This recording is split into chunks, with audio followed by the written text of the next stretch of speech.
गुरु भाई मैं शुरू करूं क्या? हाँ, जी शुरू चलो। करिए। जय गुरुदेव। हाँ। जी। जय गुरुदेव, जय दादा गुरुदेव, जय गुरुदेव सभी को। भारत का भाग्योदय होने ही वाला है। 4 फरवरी 1988 को पूज्य गुरुदेव ने यह लेख लिखा था। यदा यदा ही धर्मस्य ग्लानिर्भवति भारतः अभ्युत्थानम धर्मस्य तदात्मानं सृजाम्यहम्। 4 विसर्ग 7। परित्राणाय साधूनां विनाशाय च दुष्कृतां धर्म संस्थापनार्थाय संभवामि युगे युगे। भगवत गीता 4 विसर्ग 8। भगवान श्री कृष्ण ने गीता के 4थे अध्याय में अर्जुन को युग युग में स्वयं प्रकट होने का स्पष्ट संकेत किया है। संसार में जब धर्म का लोप हो जाता है तब भगवान दुष्टों का विनाश करने और संत लोगों का कल्याण करके पुनः संसार में धर्म स्थापित करने के लिए युग युग में अवतार लेते हैं। पैगंबर यानी संत लोग संसार में प्रकट होकर अपनी आध्यात्मिक शक्ति और त्याग के द्वारा सात्विक चेतना फैलाने का कार्य करते हैं।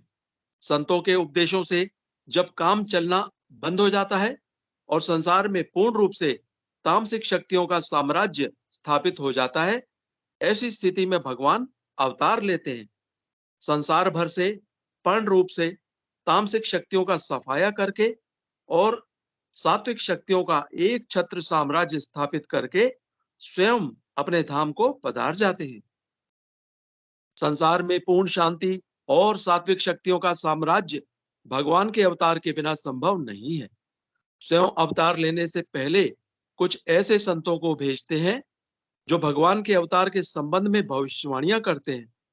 ठीक इसी प्रकार की भविष्यवाणियां संसार भर के विभिन्न धर्मों के संत काफी समय से करने लगे हैं।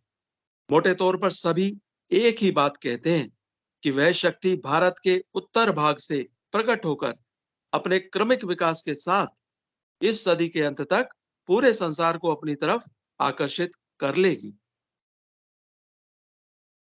संसार भर के सभी धर्मों के लोग उसकी तरफ इतने आकर्षित होंगे कि सबका ध्यान उस शक्ति पर केंद्रित हो जाएगा।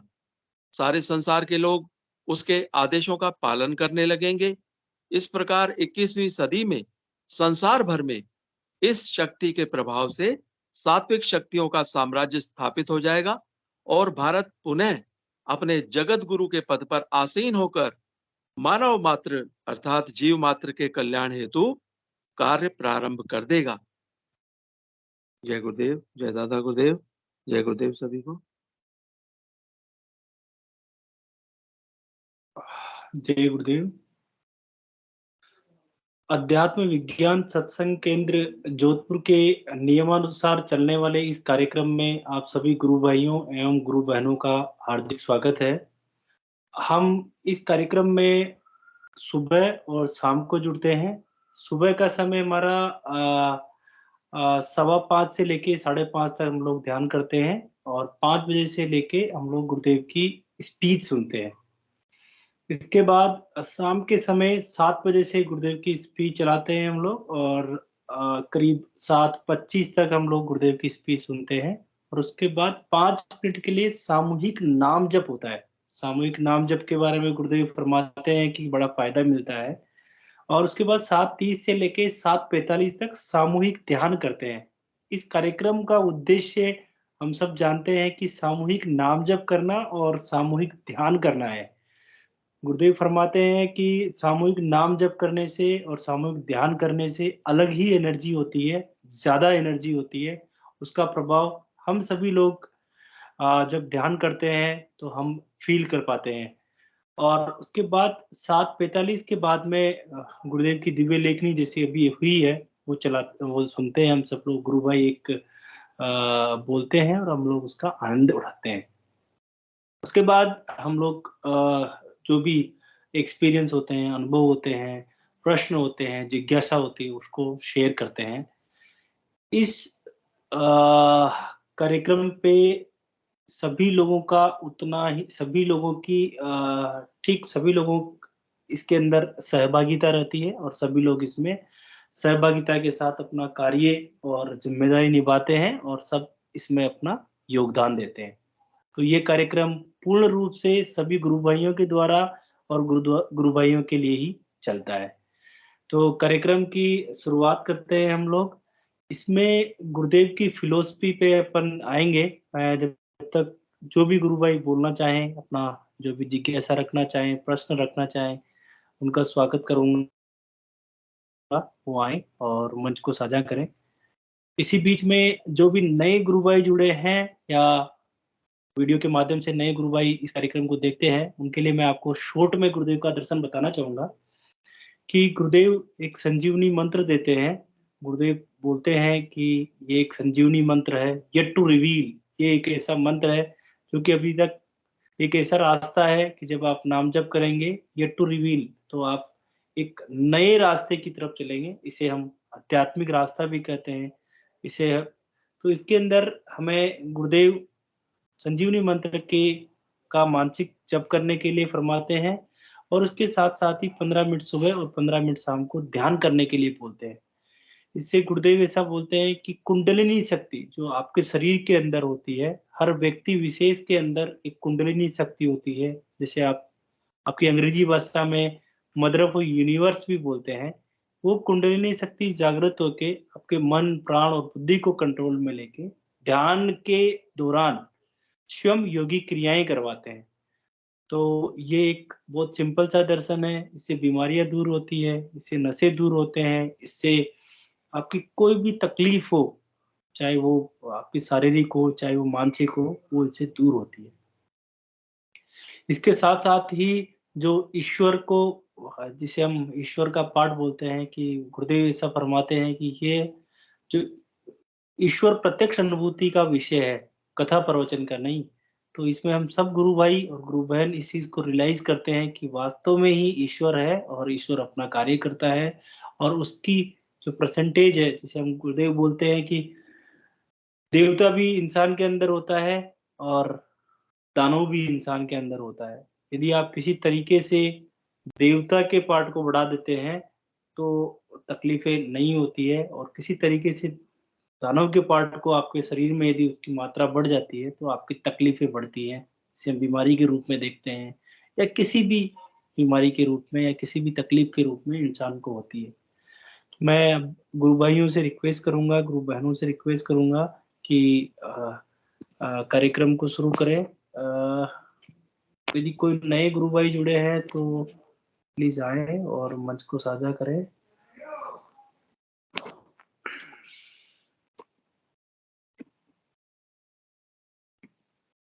अब महावीर जी कोई जुड़े हैं गुरु भाई, यदि आप आ सके तो ज़रूर आएँ। हम चर्चा को आगे बढ़ाते हैं। महावीर जी भाई साहब, विक्की भाई साहब आपसे भी रिक्वेस्ट करूँगा यदि कोई नए भाई आए हों, गुरु बहन आई हैं तो थोड़ी हेल्प करें। कोई नए जुड़े हों, उनका नाम आप बुलाने में हेल्प करें।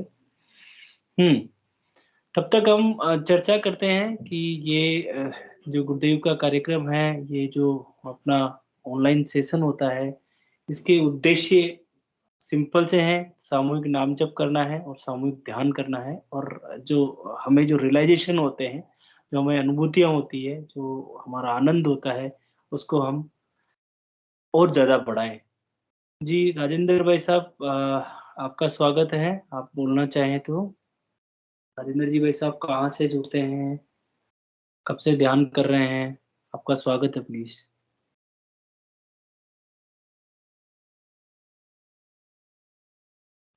जी, तो इसके अंदर गुरुदेव भगवान ये फरमाते हैं कि जब आप सिद्ध योग करेंगे, जब आप ध्यान करेंगे, जब आप मंत्र जाप करेंगे, इस आराधना के ऊपर आगे बढ़ेंगे, तो आपको वो कुंडलिनी शक्ति योग करवाएगी।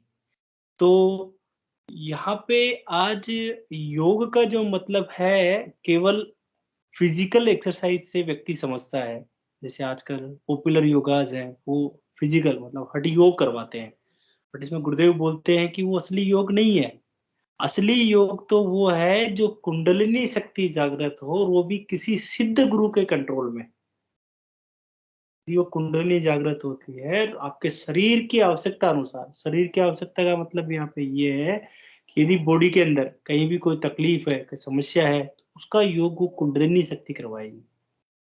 तो इसमें जो पतंजलि ऋषि ने अष्टांग योग दर्शन लिखा है, यम, नियम, आसन, बंद, मुद्राएं, प्राणायाम, धारणा, ध्यान और समाधि, ये सारी चीजें स्वतः ही होती है। जो शुरू के 5 अंग हैं, उनमें तो गुरुदेव कहते हैं कि जैसे ही ध्यान करेंगे, वो आपके एक्टिवेट हो जाएँगे। और जो 3 और है, धारणा, ध्यान और समाधि, इसमें थोड़ा समय लगता है। जैसे-जैसे हम नाम जप करेंगे, जैसे-जैसे हम सीरियसली हम नाम जप के साथ-साथ में ध्यान करेंगे, तो वो आप धीरे-धीरे आगे बढ़ेंगे। तो ये एक ऐसा सिंपल तरीका है कि हमें आध्यात्मिक मार्ग पे आगे बढ़ने को मिलता है। मैं शांति जी उनसे भी अनुरोध करूँगा कि वो आएँ और अपनी बात रखें।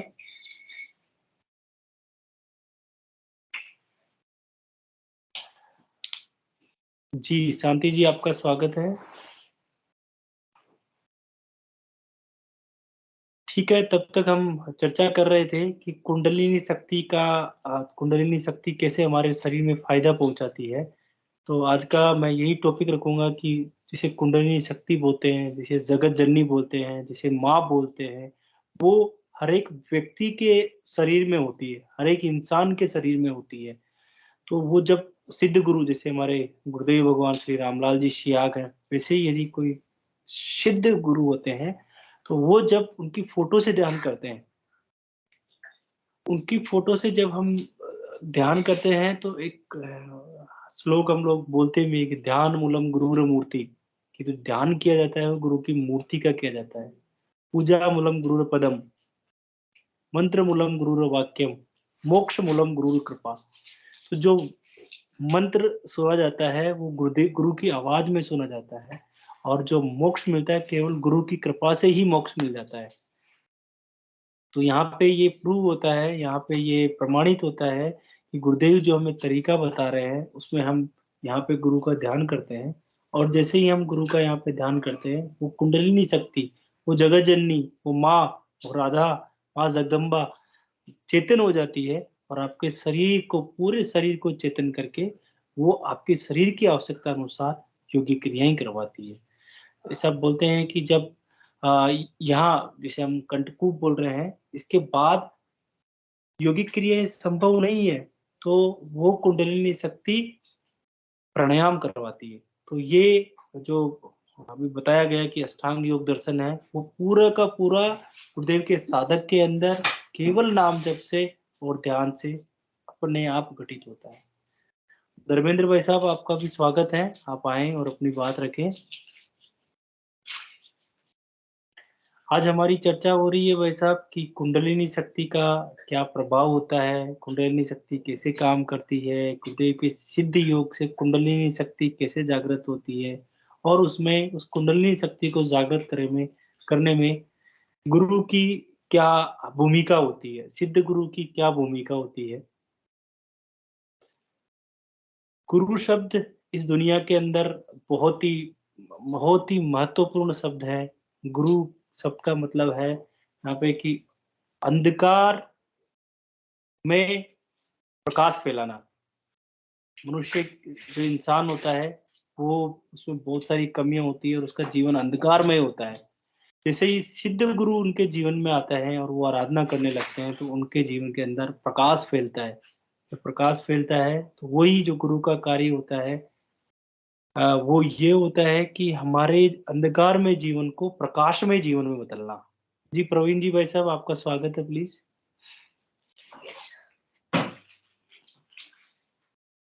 जय गुरुदेव रंगलाल जी भाई साहब, जय गुरुदेव सभी गुरु भाई बहनों को। जय मैं एक अनुभूति बताऊंगा, बहुत पहले की है वो। आज जी, जो विनोद जी भाई साहब ने गुरुदेव की लेखनी में जो पढ़ा ना कि ये भारत का उदय होगा और वो विश्व गुरु बनेगा, ये इसके ही रिगार्डिंग आज की जो अनुभूति थी कि डाउन फॉल और राइज जो है ना, उत्थान और पतन, वो तो प्रकृति का नियम है। और उसको तो हम सभी एक्सपीरियंस करते हैं। तो भारत ने भी उसको एक्सपीरियंस किया है। मैं 2017 में जब स्टडी करता था, पढ़ाई कर रहा था, तो जब भारत वर्ल्ड का नक्शा देखते थे तो मेरे को भारत का जो मैप है, हमारे देश का जो नक्शा है, मानचित्र, वो एकदम उभरा हुआ, बहुत ही सुंदर, सबसे अद्भुत और सबसे प्यारा दिखता था।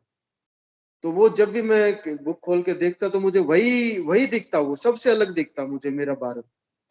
मेरे मन में ये सवाल आता कि भाई सबको अपना अपना देश से प्रेम होता है, सबको अपना अपनी मातृभूमि से प्यार होता है, तो वो वही है।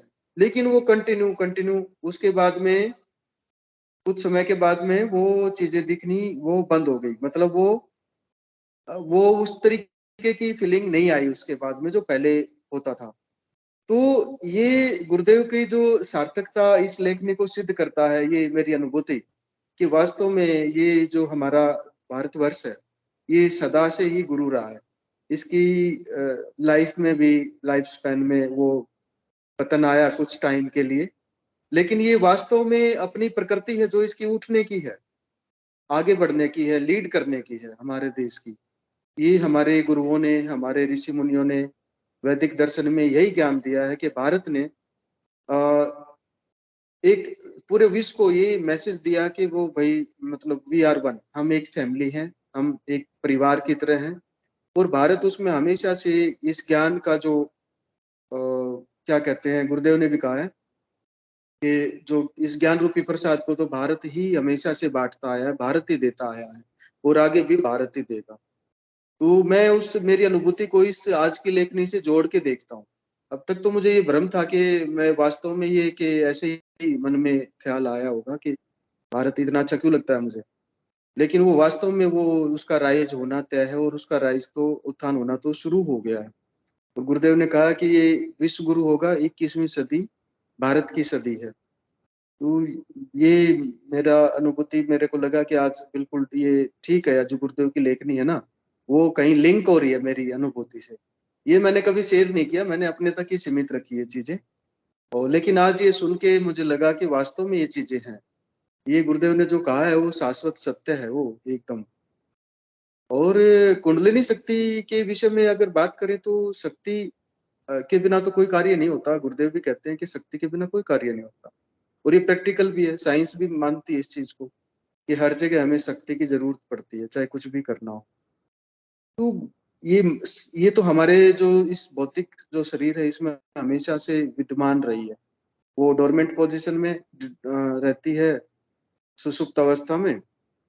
वो हमारी ज्ञान की जो हमारा अहंकार था, ज्ञान का, अज्ञान का, हम भारत हमारा देश कहें तो हम सभी उसमें कुछ समय ऐसा आया कि हम उस साइड में चले गए ड्यू टू सर्टेन रीजन। बहुत सारे कारण थे, इतिहास सबने पढ़ा हुआ है।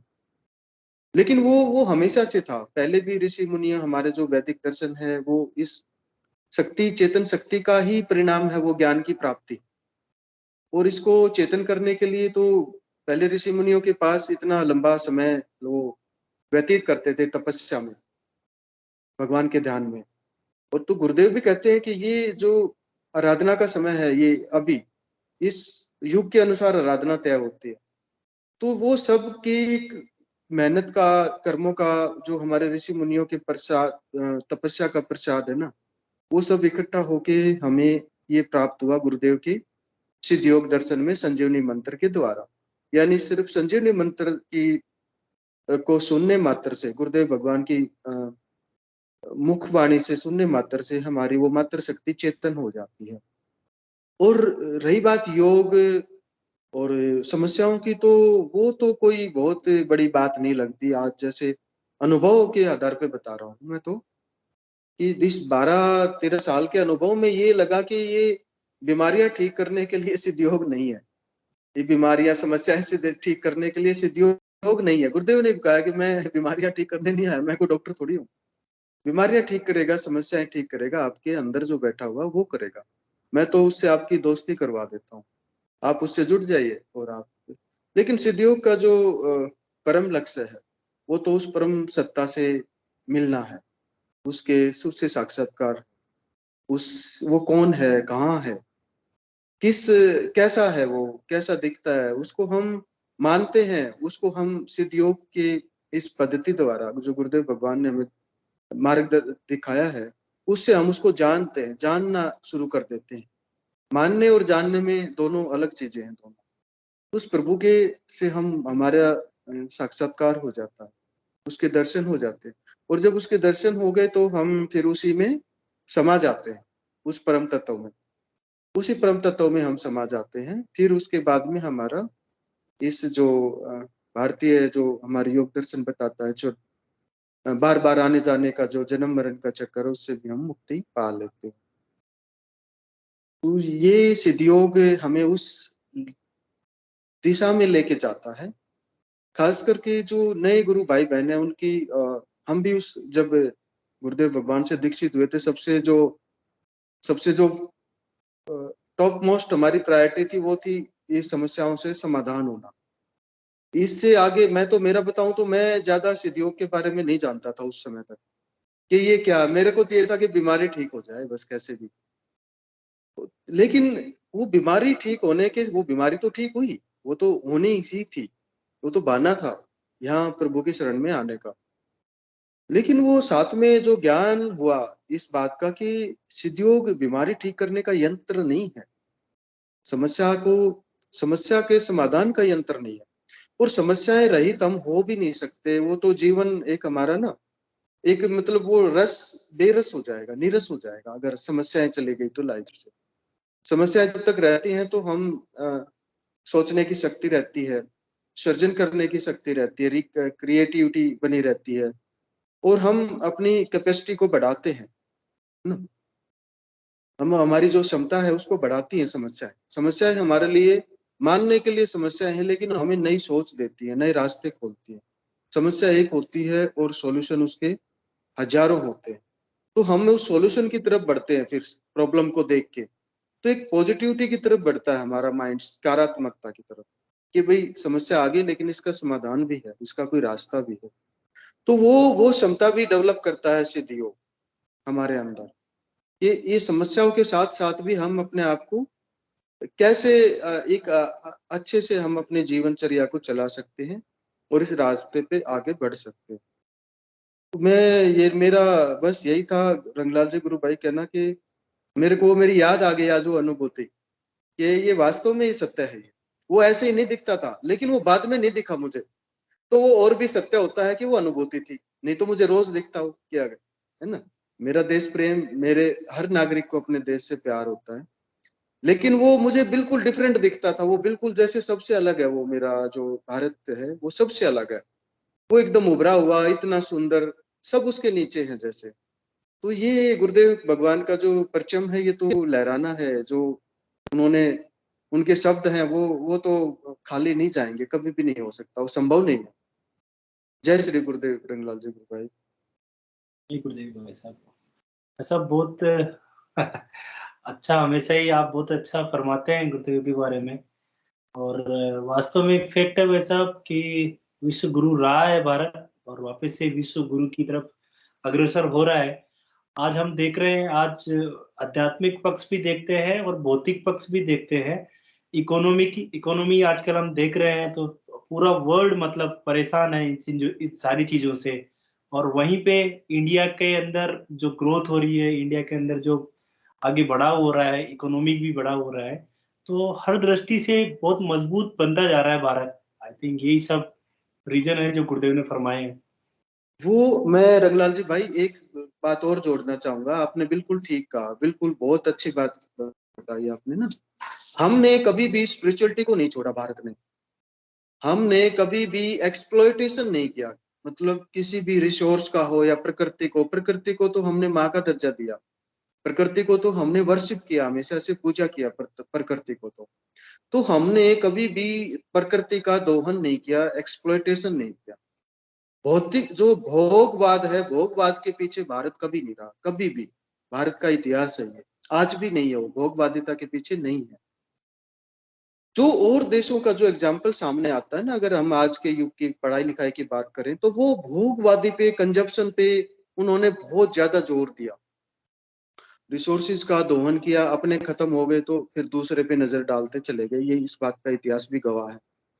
तो वो उनकी जो हालत थी, वो जब उन्होंने कुछ सर्जन नहीं किया तो वो तो होनी ही है, उसमें तो बचा नहीं जा सकता। वो तो हमने खुद बुलाया उस चीज को। लेकिन भारत जो है हमेशा से एक संरक्षण की जो फिलॉसफी है उस पे काम करता आया है। स्पिरिचुअलिटी किसी न किसी तरीके से, किसी न किसी रास्ते से हमारे जीवन का हिस्सा रही है हमेशा से, और वो हमें किसी भी चीज की अपने गलत रास्ते पे जाने से रोकती है। इसलिए गुरुदेव भी कहते हैं कि स्पिरिचुअलिटी और साइंस दोनों के इस योग के बिना विश्व में शांति स्थापित नहीं हो सकती, संभव नहीं है। शांति की स्थापना कोरी कल्पना है जब तक आध्यात्मिक और भौतिक दोनों का योग नहीं होगा ना, दोनों को हम रेल के ट्रैक की तरह, रेल की पटरी की तरह जब तक दोनों पैरेलल नहीं चलेंगे ना, तब तक कहीं ना कहीं कोई ना कोई कमी, कोई ना कोई समस्या हमें बनी रहेगी। और साइंस आज के दिन कितनी मेहनत करके कोई ना कोई इन्वेंशन आता है, कोई खोज होती है, वो कभी भी इस माइंड सेट के नहीं साथ नहीं होती वो खोज कि ये प्रकृति का नुकसान करेगी या ह्यूमैनिटी का नुकसान करेगी, यानी वो खुद मानव के लिए खतरा पैदा हो जाएगी। वो खतरा कब पैदा होती है? जब वहां से स्पिरिचुअलिटी एलिमेंट कहीं खिसक जाता है, सिर्फ और सिर्फ साइंस रह जाती है। तो साइंस की तो यूज भी है और मिसयूज भी है उसका। वो हमारे लिए बून और बेन दोनों है। जड़ी बूटी वो संजीवनी भी है हमारे लिए, और वो हमारी मौत का कारण भी बन जाती है। और यही आज विश्व, इस जो चैलेंज है विश्व के सामने, मानवता के सामने, ये सबसे बड़ा चैलेंज यही है कि साइंस अकेले दम पे इतनी सारी चीजें हमने इकट्ठी कर ली हैं लगभग सभी देशों में कि वो इस अर्थ को पता नहीं कितनी बार नष्ट कर सकते हैं, इस प्लेनेट को, ब्यूटीफुल प्लेनेट को। लेकिन भारत ने कभी भी इस दिशा में अपना, हमेशा से उसका डिक्लेरेशन रहा है कि हम कभी भी साइंस का दुरुपयोग नहीं करें। हम वो क्यों रहा है? क्योंकि हमारे पास स्पिरिचुअलिटी के साथ है। आज सिद्धयोग में जो गुरुदेव भगवान से दीक्षित होने के बाद तो ये पूरी तरीके से और भी क्लैरिटी आ जाती है मेरे विचारों में कि भारत हमेशा से किसी न किसी तरीके से स्पिरिचुअलिटी के साथ रहा है। हम बहुत ज्यादा स्पिरिचुअल हैं, और वो स्पिरिचुअलिटी है जो हमें किसी का नुकसान करने से रोकती है। एक बार हमें ये सोचते हैं कि भाई इससे क्या फायदा है और क्या नुकसान होने वाला है, और हम सिर्फ अपने बारे में नहीं, दूसरे के बारे में भी सोचते हैं, यानी विश्व के बारे में भी सोचते हैं। आज जो चिंता का विषय है विश्व के सामने, इतने साल से एक युद्ध चल रहा है और बॉर्डर्स पे टेंशन है बहुत सारे, लेकिन इंडिया फिर भी खुशहाल है। आज वर्ल्ड है वो बहुत ही होप के साथ इंडिया की तरफ देख रहा है, भारत की तरफ देख रहा है। भारत में उसको आशा नजर आती है, उसको होप नजर आ रही है वहां पे कि हाँ, इस सिचुएशन से भारत जब अपने को बचा सकता है तो बाकी को भी बचा सकता है, दूसरों को भी बचा सकता है। तो ये सिर्फ और सिर्फ आध्यात्मिक चेतना के बिना ये संभव नहीं है। इसलिए, और जो आध्यात्मिक चेतना जागृत होती है पूर्ण रूप से, वो सिर्फ और सिर्फ सिद्ध योग उसका रास्ता दिखाता है। गुरुदेव भगवान का ये जो दर्शन है ये हमें उस रास्ते पे ले जाता है कि आध्यात्मिक चेतना वास्तव में क्या है। वो किसी पूजा पाठ कर्म कांड से परे है। भगवान को कुछ नहीं चाहिए, वो तो दाता है। उसे क्या चाहिए? हम उसको क्या दे सकते हैं? हम उसकी क्या रक्षा कर सकते हैं? ये तो मन के वहम है हमारे। लेकिन वो समय के साथ कुछ ऐसे कर्म कांड जुड़ गए लाइफ के साथ में, तो सिद्धयोग फिर उसको वापस रास्ते पे ले जाने के लिए गुरुदेव भगवान अवतरित हुए, और ये सिद्धयोग का दर्शन गुरुदेव भगवान ने मानवता के सामने रखा कि आप वास्तव में अपने को भी पहचानिए और परम सत्ता से जुड़िए, उस परम सत्ता तक पहुंचिए। जय श्री गुरुदेव रंगलाल जी भाई साहब। ऋषि और मुनियों का देश रहा है भाई साहब, हमेशा से ही गुरुदेव फरमाते हैं। तो यहाँ तो वो सारी चीजें सब टेक केयर करता है भगवान। बिल्कुल बिल्कुल जी। जी सिंह साहब, लीजिए स्वागत है आपका। पीके सिंह भाई साहब को लीजिए, हैंड रेज किया है। सिंह साहब, स्वागत है गुरुभाई आपका। जी, मैं जय गुरुदेव। प्रवीण जी, गुरुभाई को जय गुरुदेव। मैं प्रवीण जी के बारे में ही बताना चाहूंगा कि हम धन्य हैं कि हमारे इस ग्रुप में, हमारे इस सेशन में प्रवीण जी जैसे गुरु भाई हैं। ये क्या बात कर रहे हैं पीके सिंह भाई साहब, ये तो सब गुरुदेव नहीं, भगवान हकीकत है गुरु भाई जी, हकीकत का है। जो दिल में बात आई है मैं आपको आपके सामने रख रहा हूँ। ये हकीकत है, कटु सत्य है। जो सच्चाई है उसको स्वीकारना चाहिए। ये परिवर्तन इस सिद्धियोग गुरुदेव भगवान ने कृपा की तभी आया पीके सिंह भाई साहब, पहले नहीं थी ये चीजें हमारे पास में।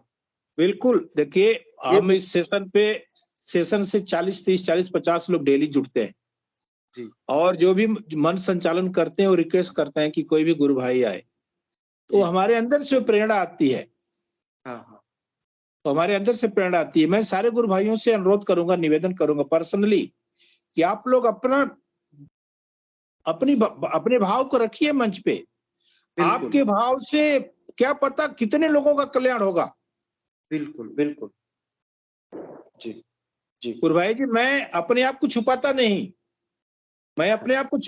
ना मैं कभी शर्माता हूँ। मुझे मालूम है कि बीमारी कहाँ से आई है। गुरुदेव बोलते हैं कि लोग बहाने बनाते हैं, वो मैं जानता हूँ, गुरुदेव जानते हैं, लेकिन मुझे सच्चाई मालूम है कि कहाँ से बीमारी। अब मैं सच्चाई अगर लेकर घूमूं तो सर्टिफिकेट कोई मुझे नहीं सही मानेगा, लेकिन मेरे अंदर में जो है मैं सामने इसलिए आता हूं कि मैं दुनिया के सामने आऊंगा, मैं अपने आप को छुपाऊंगा नहीं,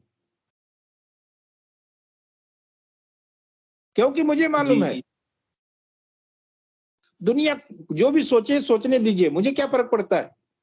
जब मेरा परिवार मेरे साथ है तो मुझे दुनिया से डर ही नहीं है, मुझे समाज से डर नहीं है। किस बात का डर? कहने का मतलब कि जो चोरी करता है पकड़ा गया वो चोर हो गया, और जो नहीं पकड़ा गया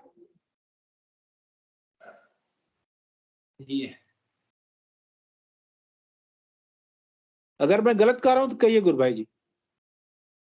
जी गुरु भाई, बिल्कुल सही कर रहे हैं आप, और सभी योगदान करते हैं कार्यक्रम में। हाँ, सबको आना चाहिए। और मैं प्रवीण जी गुरु भाई को धन्यवाद इसलिए बोलना चाह रहा था कि आप जो बोलते हैं गुरु भाई जी, इतना अच्छा लगता है, इतना अच्छा लगता है ना। वो कटु सत्य है, एक एक शब्द कटु सत्य है उसमें। मैं तो बताया आपको पीके सिंह भाई साहब, पहले ये परिवर्तन भी जब से गुरुदेव भगवान से दीक्षित हुए तो समय के साथ था। ये सोच विचार बदले, रहन सहन बदला, और पूरा का पूरा एक यू टर्न हो गया। जो लाइफ पहले थी आज वो नहीं है, बिल्कुल भी नहीं है। जी वो बिल्कुल। जीरो, उससे पहले जो था वो कुछ भी नहीं था। लेकिन अभी जो है वो एक बहुत ही मीन कहूँ तो बैलेंस्ड लाइफ है, संतुष्टि है। सबसे अच्छी बात है कि जो दुनिया के जो चाम है, दुनिया में जो ये चमक दमक है, वो कभी हमें अपने रास्ते से भटकाती नहीं भटकाएगी। ये सिर्फ और सिर्फ इस मेरे समर्थ सदगुरुदेव भगवान की मेरे को जो कृपा करी उसी का परिणाम। इसमें मेरा कोई योगदान नहीं।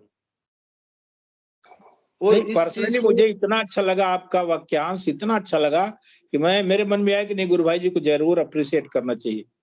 ये तो कोई बात नहीं है ऐसी। ये तो पीके सिंह भाई साहब, हम जो साधक गुरुदेव भगवान से दीक्षा लेके तो सभी एक ही मंच पे खड़े हुए हैं, सभी एक जी ही मंच बिल्कुल। पे खड़े, ठीक है, उससे तो कोई फर्क नहीं पड़ता। और यही सिद्धयोग दिखाता है कि क्रियात्मक बदलाव आता है और वो दिखता है। बिल्कुल वो दिखता है। दिखता, वो सबको दिखेगा, वो बोलेगा, वो आपके बिना बोले बोलेगा। जो आपके अंदर परिवर्तन देख के बोलेगा दूसरा आदमी, भाई क्या कर रहे हो, क्या हो गया, बड़ा चेंज लग रहा है। दूसरे को दिखता है, आपके बिना बताए दिखता है वो चीज।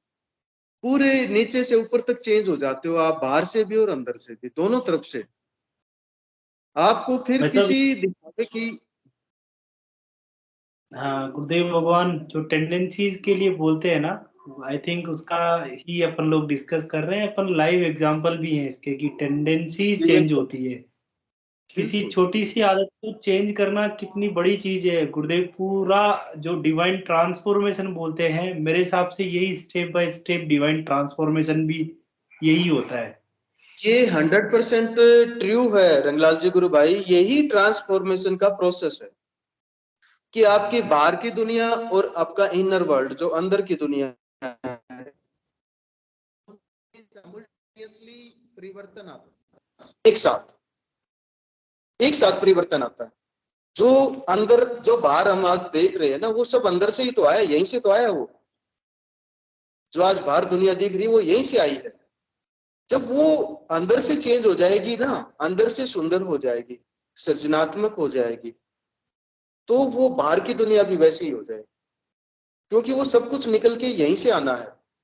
तो फिर अच्छी चीजें आएंगी बाहर निकल के। बदल दिया। जब अंदर की दुनिया अच्छी हो जाएगी तो बाहर भी अच्छी दुनिया आएगी, वो अच्छी दुनिया ही बनाएगा। आपके पास पड़ोस में, आपके परिवार में, आप जहां भी रहेंगे, आप एक सकारात्मक हमेशा विचार के साथ अपने आप को प्रेजेंट करेंगे और सकारात्मकता ही फैलाएंगे आप। नकारात्मकता तो दूर दूर तक नहीं, पड़ोसियों को भी नहीं रहती नकारात्मकता को, आप जहाँ रहेंगे वहां। तो संतों का जो संग, पहले बोलते थे ना सत्संग, संतों के संग, जो ज्ञान सुनते थे, बांटते थे संत लोग, वो यही तो था। वो जहाँ रहते थे वहां कितने एग्जाम्पल देखे हैं, जानवर भी शांत हो जाते थे वहां पे। जंगली जानवर जो हिंसक होता है वो भी शांत हो जाता, वो भी नहीं रहता था वहां पे, वो सत्संग के प्रभाव से, उस संत के प्रभाव से। तो ये इस देश में ही संभव है, इस भारतवर्ष की पावन धरती पे ही संभव है। ये तो अवतारों की भूमि है, ये बार बार प्रभु आते हैं इस पृथ्वी पर, ये तो अवतरित होते हैं, वो ये अवतरित सत्ता है कल की भगवान हमारे सदगुरुदेव, और उससे परिवर्तन साफ दिख रहा है।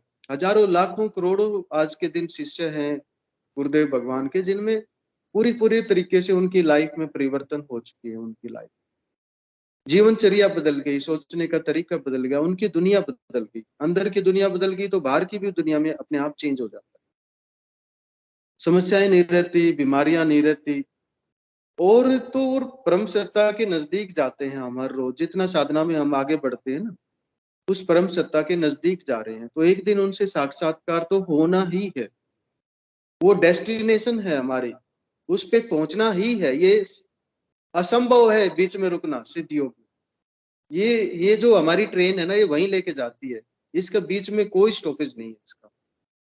जो इसमें बैठा हुआ है उसको उस परम सत्ता तक पहुंचना ही है, उसका आखिरी स्टेशन वही है। जी, जय गुरुदेव। भगवान का स्वागत है। क्रांति बहन, हाँ जी, स्वागत है जय आपका। गुरुदेव। जय गुरुदेव। हाँ जी, जय गुरुदेव। मैं आप सभी से एक प्रश्न पूछना चाहती हूँ कि जैसे गुरुदेव बोलते हैं कि गुरुदेव की जब गुरुदेव खुद बोलते हैं कि भी मेरी साधना चालू हो जाती है तो यम नियम अपने आप आ जाते हैं। ठीक है, तो मेरे एक बहुत क्लोज हैं, वो गुरुदेव की साधना करते हैं और उनके अजपा जब भी चलता है और कभी हमारी बात चलती है तो मैं बोलती हूँ कि जैसे जो इनकम टैक्स है वो जरूर आदमी को पूरा देना चाहिए, क्यों उसी से देश का विकास होता है। और जैसे आजकल हम राजस्थान में रहते हैं तो हम देखते हैं कि सड़कें बहुत अच्छी हैं राजस्थान की, तो मैंने कहा इनकम टैक्स अच्छा, मतलब वो देश का विकास में योगदान करता है, तभी तो अपनी सड़कें इतनी अच्छी है, कोई टैक्स देगा ही नहीं तो इतनी अच्छी सड़कें कैसे बन सकती हैं या कुछ और भी विकास। तो अब मेरे को इसका कारण बताइए कि उनके अजपा भी चलता है पर वो इससे मेरे इस मत से वो विपरीत बोलते हैं कि नहीं इतना भ्रष्टाचार है, हम टैक्स क्यों दें, नहीं देना चाहिए। तो कोई भी नहीं देगा तो फिर तो देश का विकास होगा भी नहीं। तो इस बारे में प्रवीण गुरु भाई हैं जो ये टैक्सेशन से भी रिलेटेड ऑफिसर हैं, ये कुछ बोल रहे हैं कि भाई अजपा चलने के बावजूद भी वो ऐसा क्यों बोलते हैं, मतलब वो यम उनके अंदर यम नियम विकसित क्यों नहीं हुआ उनकी विचारधारा में, या कि वो सही है या बोलने वाले सही है या मैं गलत हूँ, इस बारे में कुछ बोलिए सर आप। क्रांति बहन जय गुरुदेव। क्रांति बहन जय गुरुदेव। मैं तो मेरा विचार बताता हूँ मैं, और ये जो गुरुदेव भगवान ने कहा कि ये जो परिवर्तन आता है ना, उसमें 5 कारण बताए गुरुदेव भगवान ने, लेकिन जो सबसे पहला कारण बताया वो बताया आपके पूर्वार्थ, प्रारब्ध, जो पूर्व जन्म के कर्म फल। पूर्व जन्म के कर्म फल हमारे साथ हमेशा चलते हैं, हमेशा रहते हैं, और उसी के अनुसार हमारा रोज का दिन बीतता है। सुबह से शाम होती है, शाम से रात होती है, रात से फिर सुबह, वो कभी भी हमारे से अलग नहीं होते। तो वो जो उनका भी व्यू है ना, वो चेंज हो जाएगा धीरे धीरे। अजपा मिला उनके किसी कर्म से मिला, लेकिन अगर वो टैक्स चोरी से सहमत नहीं है तो वो भी किसी क्रम से है, किसी क्रम से जुड़ा हुआ है उनका। ठीक है, ये जो परिवर्तन आएगा ना, ये अंदर से चेंज जब होता आ रहा है उनको, ये साधना में लीन है, तो एक दिन वो खुद बोलेंगे। अब दूसरी चीज जो मैं बात बताना चाहता हूँ, हम दूसरे पे अपनी चीजें, अपनी विचारधारा नहीं थोप सकते। ये सबका इंडिविजुअल मामला है कि मैं अपने आप को कैसा देखना चाहता हूँ, कहाँ देखना चाहता हूँ, कैसे रहना चाहता हूँ। ये मेरी खुद की चॉइस है।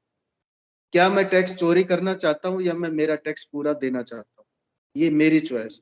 अगर मेरे भाव अंदर चोरी के हैं तो मैं 100 रास्ते खोजूंगा कि मुझे चोरी करनी कैसे। लेकिन मेरे अंदर भाव ये है, वो सात्विक भाव आ गया कि नहीं, जो गवर्नमेंट का है वो गवर्नमेंट का है, जो मेरा है मेरा है, जो प्रभु का है वो तो है ही। तो फिर उसे ये रास्ते खोजने की जरूरत नहीं है, फिर वो सिर्फ प्रभु को याद रखता है, सामने देखता है हर जगह। वो उस परम सत्ता को देखता है कि अगर कोई और नहीं देख रहा तो वो तो सबको देख रहा है, वो सबकी बैलेंस शीट बनाता है, उससे कोई नहीं छुपा हुआ। चाहे हम 100 रास्ते निकाल लें, किसी और से छुप जाएगा, किसी को भी ना पता लगे, लेकिन उससे नहीं छुप सकता। क्यों नहीं छुप सकता? वो हमारे अंदर बैठा हो। ठीक है, तो ये तो जब जहां पे हम बैठे हैं, कम से कम हमारी ये जिम्मेदारी है, अगर हम इस चीज को मानते हैं कि कोई काम गलत है, सार्वजनिक रूप से टैक्स चोरी गलत है, गवर्नमेंट के पास कोई पैसों का पेड़ तो नहीं लगा होता, सिर्फ कर जो है, टैक्स है, वही गवर्नमेंट की आमदनी होता है सरकार की। और उसी के सारे सरकार जो पब्लिक बेनिफिट्स के लिए स्कीम्स है, पॉलिसी वो लेके आती है, उन पे काम करती है। रोड बनते हैं, हॉस्पिटल बनते हैं। अब आपके जो बताया आपने, राजस्थान के रोड अच्छे हैं, वो कोई तो टैक्स दे रहा है ना, कोई तो ईमानदारी से अपना दे रहा है, तभी तो वो पैसा गवर्नमेंट के ट्रेजरी में जाता है। तो जहां हाँ हम जी, वही तो बैठे मैं हैं, बता, जी हाँ जी क्रांति वही मैं बहन बोल बोल रही रहे, हूँ कि मुझे मेरी सुन लीजिए एक वही बात। मैं बताना चाहती हूँ कि हाँ जी, हाँ जी, जहां हाँ हम जी बैठे बोलिए। हैं, जहां हम बैठे हुए हैं, चाहे हम कोई भी काम कर रहे हैं, चाहे घर में, चाहे घर से बाहर, किसी भी पोजीशन पे हम हैं, वहां हम हमेशा ये ध्यान रखें कि मुझे वो कोई तो देख रहा है, वो परम सत्ता मुझे देख रही है। और अगर हमें कुछ अच्छा करने का मौका मिला है तो वो करना चाहिए। एटलीस्ट हम खुद को तो ईमानदार रख सकते हैं, अगर दूसरे को तो नहीं बना सकते। तो मैं जहां हूँ, हम सब जहां पे बैठे हैं, हम अपने आप को तो उस गलत कार्य से बचा सकते हैं ना। इतनी तो बुद्धि हमारे अंदर काम करती है कि अच्छे बुरे को हम मानते हैं कि ये अच्छा है और ये बुरा है, ये गलत है, ये ठीक है। तो हम ठीक के पीछे क्यों नहीं चले, गलत को क्यों चुने हम? ये तो खुद का मेरा डिसीजन है कि मुझे कैसे रहना है, मुझे क्या करप्शन की चेन का पार्ट बनना है, या मुझे, मैं जहां हूं वहां पे साफ सुथरा काम करना है, वहां पे ईमानदारी से रहना है। ईमानदारी आज के दिन सबसे बहुत ही महंगी चीज हो रखी है। अफोर्डेबल बहुत ही कम लोग हैं जो उसको अफोर्ड कर पाते हैं, ऑनेस्टी। बाकी हम सारी चीजें अफोर्ड करते हैं, बड़ी बड़ी गाड़ियां, बड़े बड़े बंगले, सारी चीजें, पैसा, एजुकेशन, एवरीथिंग। लेकिन ऑनेस्टी को अफोर्ड करना सबके बस की बात नहीं है। ये गुरुदेव भगवान ही करवा सकते हैं। ये परिवर्तन अंदर से आता है, बाहर से नहीं आता। बाहर तो जो दुनिया है, जो चमक दमक है, वो हमें इस चीज से दूर लेके जाती है। लेकिन जो अंदर की दुनिया है, जो उस परम सत्ता ने क्रिएट की है, जो उसका, वो हमें इसके पास लेके जाता है कि नहीं। और लेकिन ये हम भगवत गीता का दिन में पता नहीं कितनी बार नाम लेते हैं, और वहां भी एक ही चीज है कि वो तो यही कहते हैं कि मैं तो सत्य और धर्म के साथ खड़ा हूं जहां पे वो है। उन्होंने तो अपनी सारी की सारी सेना कौरवों को दे दी, लेकिन खुद किसका सारथी बना वो? अर्जुन का। क्यों? क्योंकि उसे धर्म की रक्षा करनी थी, धर्म को बचाना था उसको। धर्म खड़ा था पांडवों के साथ में, कौरवों के साथ धर्म नहीं खड़ा था। तो ये तो धर्म और सत्य के साथ वो परम सत्ता हमेशा खड़ी रहेगी। जहां धर्म और सत्य है, वो वहां परम सत्ता है। तो ये तो खुद का निर्णय है कि आपको कहाँ रहना है, कैसे रहना है। जी क्रांति बहन, जय गुरुदेव। हाँ जी, जय गुरुदेव। हाँ, आपने वो सही बोला कि वो जब उनको अजप आया तो वो स्थिति भी आ जाएगी, यम नियम जो गुरुदेव बोलते हैं हाँ, कि ऑटोमेटिक, तो वो समय के हिसाब से आ जाएगी। हाँ, ये सही है। वो अपने आप ही हर आएगी। चीज में समय लगता है। हाँ जी, आपके बताने से नहीं आएगा क्रांति बहन, वो अपने आप ही आएगा वो। हाँ, बस मेरा क्वेश्चन तो केवल इसलिए मैंने उठाया कि भाई गुरुदेव बोलते हैं यम नियम तो आ जाएंगे मेरी साधना करते ही, इसलिए मेरे दिमाग में क्वेश्चन आता था कि फिर ये कैसे नहीं हुआ, तो मैंने कहा चलो उठा ही लेती हूँ।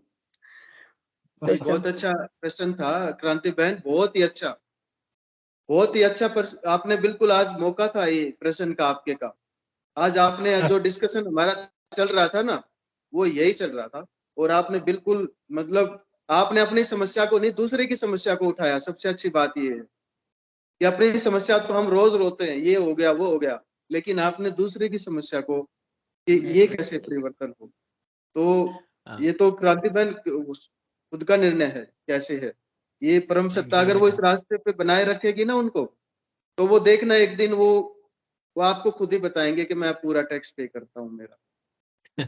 भाई साहब मैं ये बोलना जय गुरुदेव भगवान। हाँ जी, हाँ जी।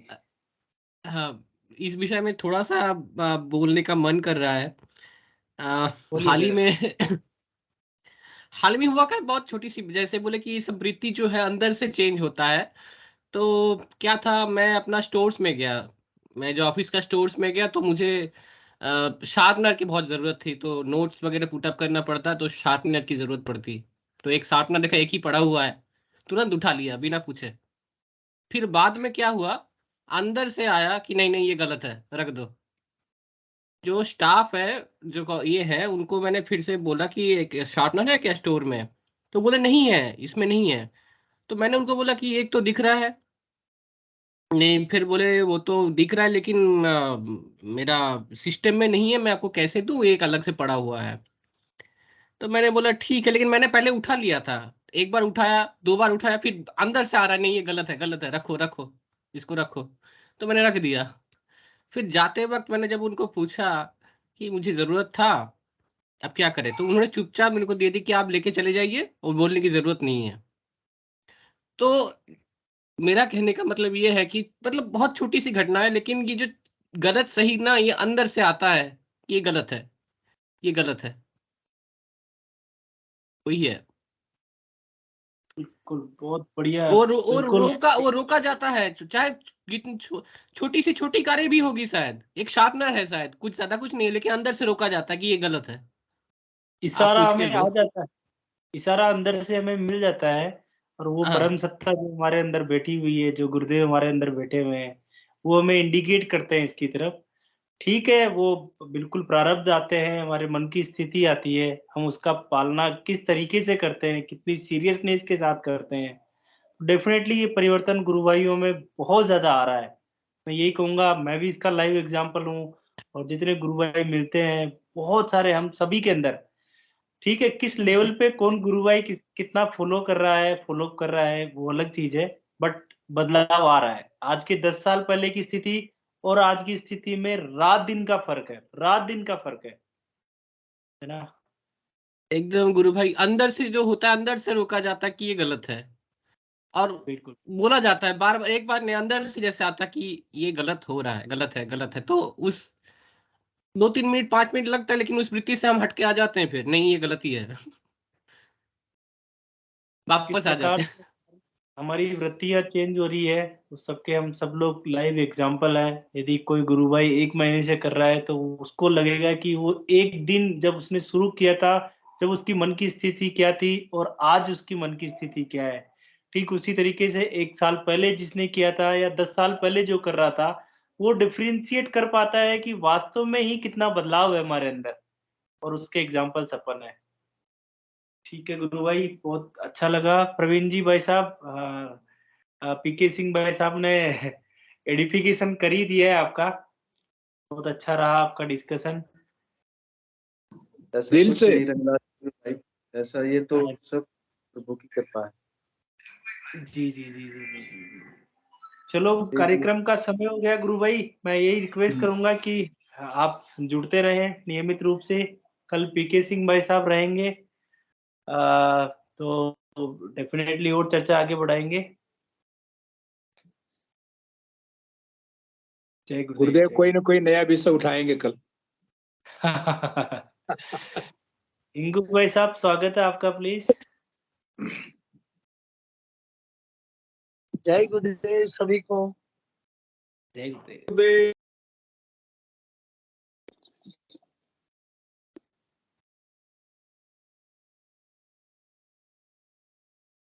जय गुरुदेव हिंदू भाई, जय गुरुदेव। जय गुरुदेव सभी को। गुरुदेव की दिव्य चेतना सभी में सिद्ध हो, जगत व्यापी हो और जगत के कल्याण के लिए हो। जय गुरुदेव सभी को। बहुत बहुत जय गुरुदेव। जय गुरुदेव भगवान। जय गुरुदेव। जय गुरुदेव भगवान। जय गुरुदेव।